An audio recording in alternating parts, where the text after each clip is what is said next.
The tower is dynamic where we have everything live, work, play, go. We have luxury apartments. We have flex office and all of the meeting and collaboration spaces that you'd ever want. We have the amenity set, which serves work and live. So we're a complete package. But with that, the entire building, you can look at it and the beauty is in the eye of the beholder, right? Is it a 650 bedroom residential tower or is it 650 private offices? That is the world that we live in. And it was really that way even before COVID, where work from home and all that was pandemic associated. But in tech heavy markets, the San Francisco Bay Area and otherwise, you had a lot of people that just live and died on the phones doing demos online for SaaS product or their tech product or whatever it might be. A lot of these people were almost location agnostic already. So when we originally designed and programmed this tower, it was 2017, 2018, when the commercial space was added to the lower podium of the building. The reason was to create an elevator to work atmosphere. There was no COVID, there wasn't pandemic, there wasn't a driving reason for that besides convenience, quality, and value. Are you thinking that a lot of the residents in the building are also going to be getting co-working space in the building? That's actually been one of the most attractive elements, is that the more space you use, the more you save. So if you're actually members of both the entire package, Live, Work, Play, Go, you're getting discounts across the whole way. And with that, if you're a flex office or a co-working member, you're getting residential discounts. Your housing is getting cheaper because you work here. So that kind of element in being able to lower the cost of living has been really powerful for everybody that is remote, hybrid, 1099s, gig workers, people that work as consultants for all these tech companies but not employed. They run their own business, which is them. And they're constantly thinking about how their life is fully integrated. And now you finally have a major real estate play that does the same thing for you. How much of the capital stack was EB5 funding? We have a mezzanine debt piece where it's limited to about 20% of the capital stack. And it was a good fit piece between equity and the senior loans that we signed on in 2020. Bank of the Ozarks was our lender for 2020 for senior lending. I know you guys were one of the plaintiffs in the suit against the government to allow current, you have to tell me if I'm getting this wrong, but allow current regional EB5 centers to continue, and you won that suit. And I'm wondering what has happened since that suit was settled. Was there some kind of concern on behalf of investors during the time when that was unsettled, and what has happened now that it is? Yeah, no, it was definitely a little nerve-wracking for our investor base and the entire EB5 industry as a whole at that time.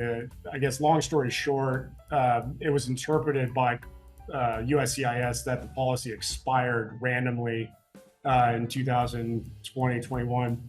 And we sued the government over their interpretation of that, and it ends up, a new policy was passed. They tried to cancel all EB5 regional centers. We sued them again. And effectively, the judge had told USCIS, look, you have almost certainly committed gross legal error in this. You guys need to talk this out. Then after the settlement, our name is on the front of the USCIS website explaining what happened. And it's Behring versus the Department of Homeland Security, or USCIS, and Mayorkas. EB5 was back. Investors had an ability to proceed again. People were able to get what they were investing for. And then a lot of new investors that saw the program open again knew exactly who we were, because we were the reason that the doors were open again. Our program and our platform probably grew nearly 300% after that. Got 14 new properties in our portfolio and in our pipeline, doing all kinds of different EB5 financing, but it's all focused on multifamily, urban East Bay, Berkeley, Emeryville, Oakland, and the program is up and roaring, and had a couple of good fixes from the new policy that was passed in 2022, and really the future of the EB5 program and its ability to contribute job creation and capital for future deals really is either going to accelerate tremendously because of the next round of legislative policy that comes after, call it 2027. But today, the EB5 industry is operating relatively stable. I wouldn't say there's actually a lot more projects that are initiating EB5 financing or sourcing, but there's definitely a massive amount of inquiry and people wanting to learn about it. It's because the EB5 world has grown tremendously and matured, where the barriers to entry have gone up significantly.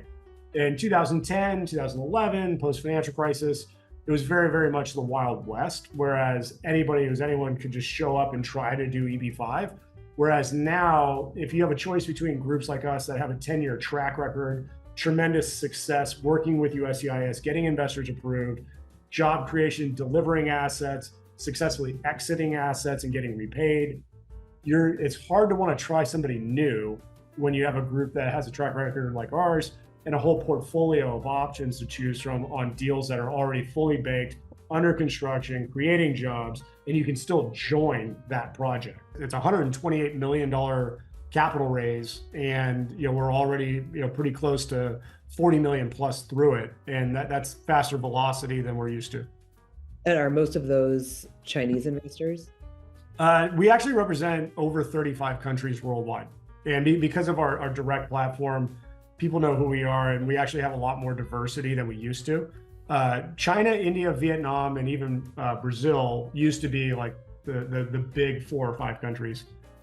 Today, you're seeing a good split between India, China, Korea, and then like a whole plethora of other countries that come in one-offs, 2s, 3s, very small representation. Is it unusual to be both the EB5 regional center and also the developer?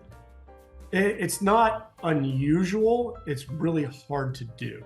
A lot of regional centers, if you look at the genesis of where they started, had nothing to do with real estate. It had nothing to do with finance or loan administration. It had nothing to do with the core business or responsibility of what they're actually supposed to be doing. So you're investing in trusting an entity that has no experience doing what you're asking them to do. I always thought that it was absurd to embark on a transaction like that. And this was in 2010 and 11. I was living in China. A lot of family, friends, people, partners were coming to us with EB5 options, asking me, like, which one do I choose? We would look at it, and at that time, EB5 was really a lot different. The choice of assets was a lot different. They were small, little hotels in the middle of nowhere. They claimed to create a lot of jobs because of all the people involved, but from an investment standpoint, none of them were even remotely institutional quality. So that's after enough of those projects not being able to help anybody and enough people asking us, like, can we just invest in your stuff in the US and can you make it eligible for EB5? Originally, we weren't really enthusiastic about a federal program because we know how tough it can be, how bureaucratic and how slow some of that progress can be. But eventually we ended up creating the regional center, and then 10 years later, here we are.